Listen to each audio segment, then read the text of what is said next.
Hello, thank you for joining with me. We are in A Course in Miracles workbook for students, part 1 of the workbook, lesson 123. I thank my Father for his gifts to me. Today, let us be thankful. We have come to gentler pathways and to smoother roads. There is no thought of turning back and no implacable resistance to the truth. A bit of wavering remains, some small objections and a little hesitance. But we can well be grateful for our gains, which are far greater than we realize. A day devoted now to gratitude will add the benefit of some insight into the real extent of all the gains which you have made, the gifts you have received. Be glad today in loving thankfulness your Father has not left you to yourself, nor let you wander in the dark alone. Be grateful he has served you from the self you thought you made to take the place of him and his creation. Give him thanks today. Give thanks that he has not abandoned you and that his love forever will remain shining on you, forever without change. Give thanks as well that you are changeless, for the Son he loves is changeless as himself. Be grateful you are saved. Be glad you have a function in salvation to fulfill. Be thankful that your value far transcends your meager gifts and petty judgments of the one whom God established as his Son. Today, in gratitude, we lift our hearts above despair and raise our thankful eyes, no longer looking downward to the dust. We sing the song of thankfulness today in honor of the self which God has willed to be our true identity in him. Today, we smile on everyone we see and walk with lightened footsteps as we go to do what is appointed us to do. We do not go alone, and we give thanks that in our solitude a friend has come to speak the saving word of God to us. And thanks to you for listening to him. His word is soundless if it be not heard. In thanking him, the thanks are yours as well. An unheard message will not save the world, however mighty be the voice that speaks, however loving the message may be. Thanks be to you who heard, for you become the messenger who brings his voice with you and lets it echo round and round the world. Receive the thanks of God today, as you give thanks to him, for he would offer you the thanks you give, since he receives your gifts in loving gratitude and gives them back 1,000 and 100,000 times more than they were given. He will bless your gifts by sharing them with you, and so they grow in power and in strength, until they fill the world with gladness and with gratitude. Receive his thanks and offer yours to him for 15 minutes twice today, and you will realize to whom you offer thanks and whom he thanks as you are thanking him. This holy half an hour given him will be returned to you in terms of years for every second. Power to save the world eons more quickly for your thanks to him. Receive his thanks and you will understand how lovingly he holds you in his mind, how deep and limitless his care for you, and how perfect is his gratitude to you. Remember hourly to think of him and give him thanks for everything he gave his Son, that he might rise above the world, remembering his Father and his self. I thank my Father for his gifts to me. Thank you for joining with me for the commentary by Alan Watson and Robert Perry. I thank my Father for his gifts to me. The workbook is assuming you have made some real progress on your journey to God, with the result that your journey will now be smoother because much of your resistance has subsided.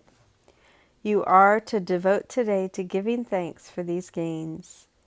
You do not realize their full extent. Only by giving thanks for them will you appreciate how great they really are. So 2 times for 15 minutes is the morning and evening practice. You spend these 15 minutes giving thanks to God and receiving His thanks to you. What exactly are the things for which you give thanks? I detect 3 classes of things.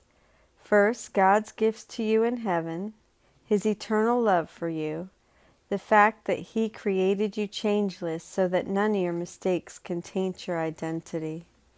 Second, His gifts to you on earth, that He has not abandoned you but is always with you, speaking His saving word to you, that He has given you a special function in His plan.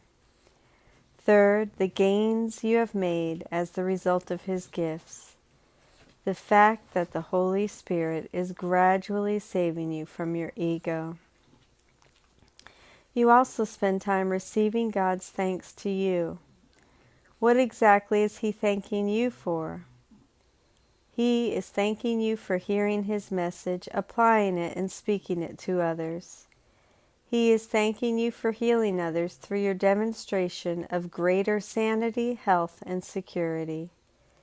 He, in other words, is thanking you for your application of His truths, just as you are thanking Him for this same thing.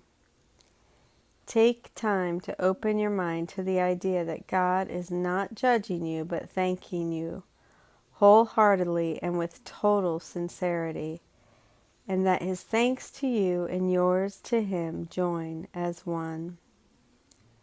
Remarks. God will take your gift of thanks to Him, multiply it hundreds of thousands of times, and return it as His immeasurable thanks to you. This multiplication of your gift will give it vastly increased power to save you and the world. Each second that you give will be returned to you in the form of years of progress, enabling you to take eons off the world's journey to God.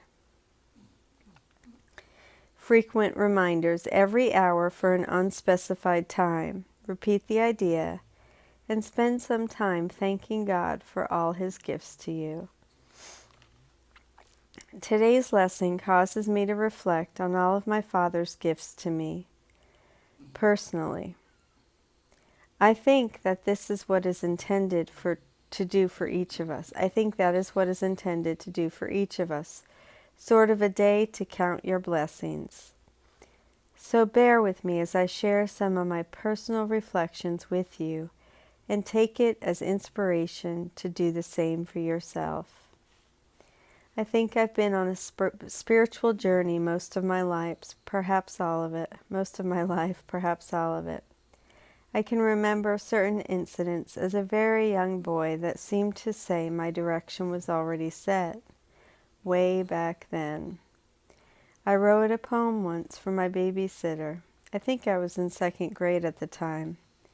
I can still recall the words. I thank Thee for the sun and fields. I thank Thee for the bush and the tree. Thank Thee for the things we eat. Thank Thee, Lord, thank Thee.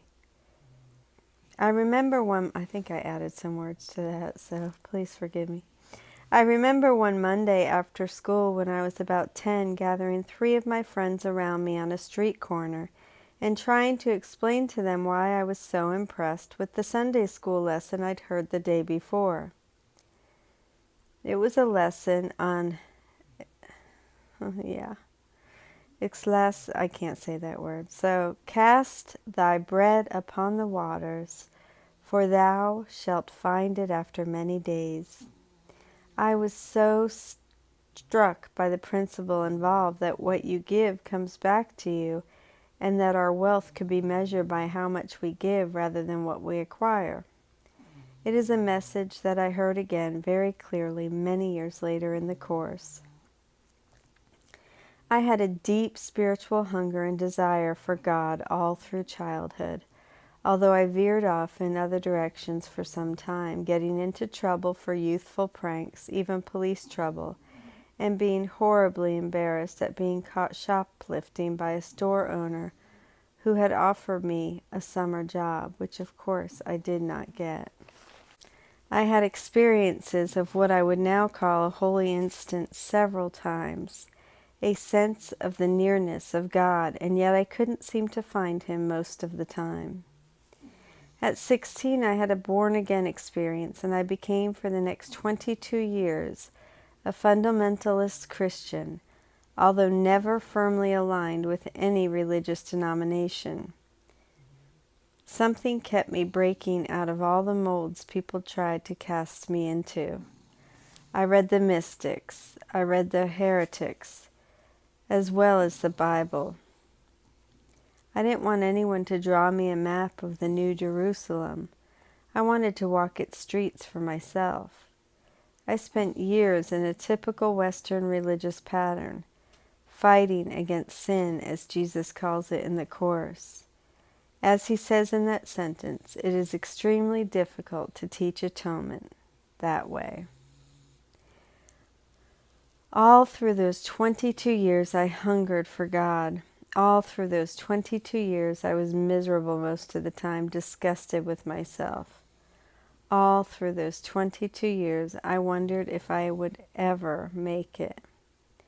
Finally, at the end of those years, I gave up. I laid aside my Bible and let it gather dust. I decided that Christianity was for me a dead end. I despaired of ever crossing Jordan and entering the Promised Land. I decided I was just going to have to accept life as it was and learn to live with it. About 6 years went by. I was still seeking something, but no longer seeking anything spiritual, or so I told myself. My relationship with God was in a holding pattern, and we weren't talking. I read psychology, I did the S training, I read Zen books and tried meditating a bit. I studied science of mind. I also enjoyed the world thoroughly, as I'd never allowed myself to do before, including some great sex and making more money than I'd ever had in my life. I began to realize the things which spoke to me in the psychology, secular philosophies, and Eastern religious writings that I was studying were all exactly the same things that had really spoken to me in Christianity. There was a perennial philosophy, as Aldous Huxley called it, that ran through everything, a central core of truths that everyone who ever made it, regardless of their religious background or lack of one, seemed to agree on. And the more I got clear about it, the more I realized it was all stuff I'd always known somehow, like cast your bread upon the waters. Then, in January 1985, I found A Course in Miracles. Ever since, I've been reading and studying these books and practicing as best I can what they say. And as I look at my life today, I can see that somewhere along the line, my life underwent a major shift. I moved from a gloomy certainty that I would never find real happiness to a steady conviction that I have found it. So, as I read today's lesson, a deep sense of gratitude washed over me. As I read the first paragraph, I felt I could honestly say it applied to me very well. There is no thought of turning back and no implacable resistance to the truth. A bit of wavering remains, some small objections, and a little hesitance, but you can well be grateful for your gains, which are far greater than you realize. A few days ago in 1995, a friend of ours, Alan Green, passed away at 51. He was a quadriplegic who moved to Sedona just over a year ago to take part in the ACIM classes and support groups of the Circle of Atonement. Our support group met in his home since he was almost completely immobile. He could move nothing but his head and his shoulders, the latter just slightly. Within the last 2 years, a leg and a hand had to be amputated. He used to say that he was giving up his identification with his body piece by piece. Alan was a long-time student of the course, one of the very few I know who actually knew the course's scribe, Helen Schuckman. He argued with it a long time, but had settled into a steady determination to realize all that it taught. Under adversity far greater than most of us can imagine, Alan maintained an amazing sense of humor and a joyful determination to heal his mind, whatever happened to his body. Miracles happened around him regularly. He took them as a matter of course. Last month, when he was having his gallbladder removed, he took no anesthesia because he had no feeling in his lower body at all. But a nurse held a screen during the operation so he would not have to watch himself being cut open. During the whole operation, Alan was conversing with the nurse about A Course in Miracles.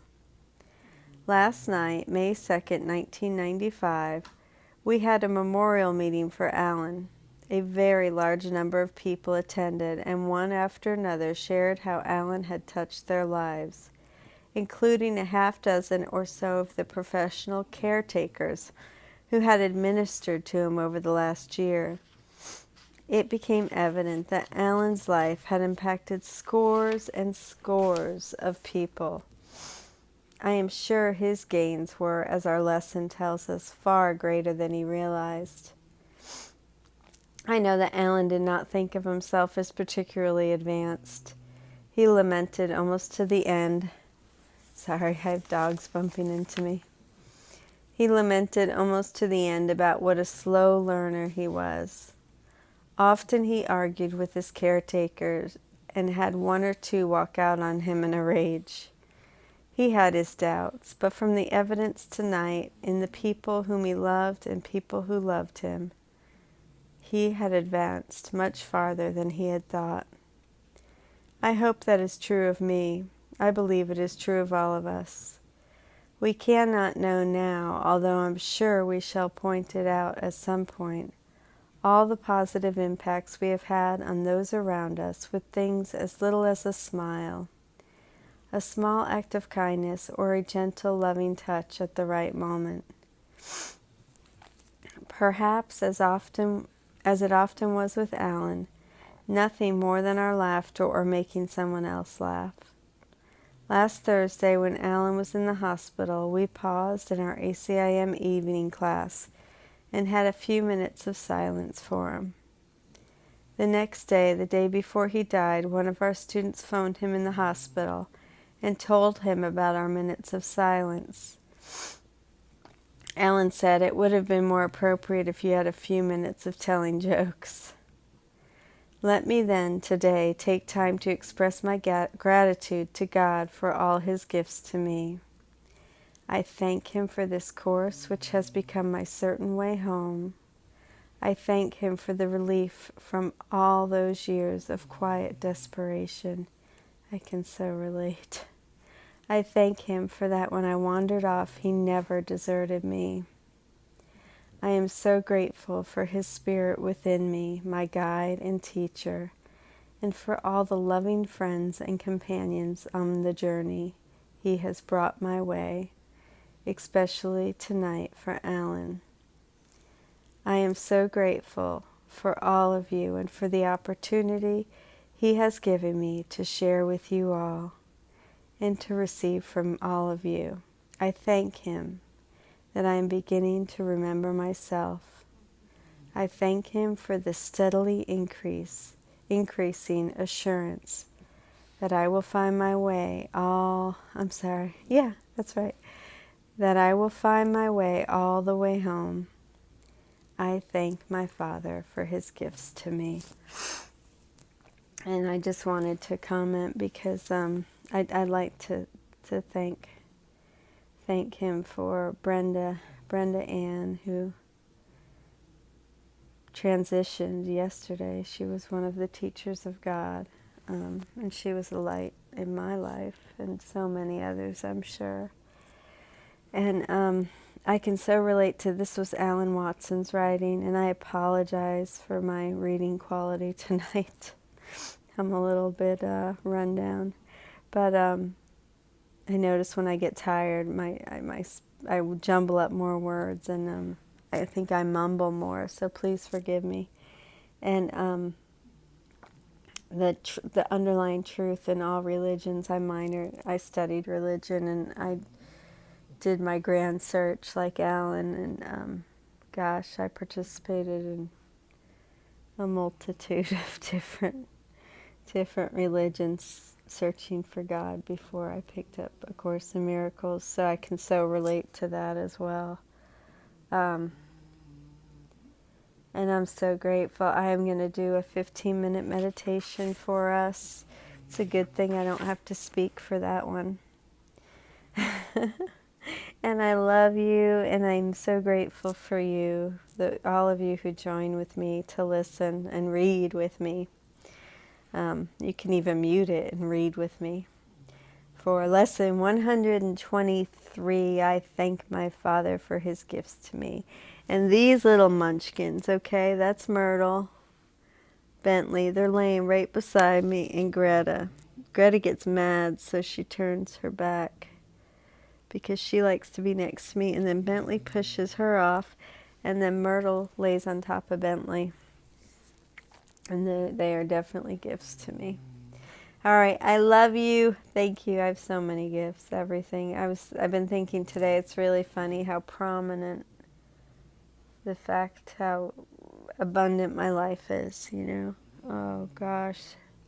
So many people, you know, struggle and have it so much worse, whether it's, you know, the peace in my head or the joy in my heart or the excitement about life or material things, you know, in this world, quote unquote world. I'm just so grateful, and I love to live in gratitude as much as possible, though often I forget, especially behind the wheel. I seem to have I drive about 45 minutes to work, and I always seem to have one instant each way where I'm just full of anxiety, and it's not good for me. I call them my training and lessons in forgiveness, training in forgiveness, and I think I'm getting better, but I can't wait to have that ride where there's no incident, you know, no stress, just complete joy and going with the flow. Anyway, I'm rambling. I love you. Thank you, thank you, thank you.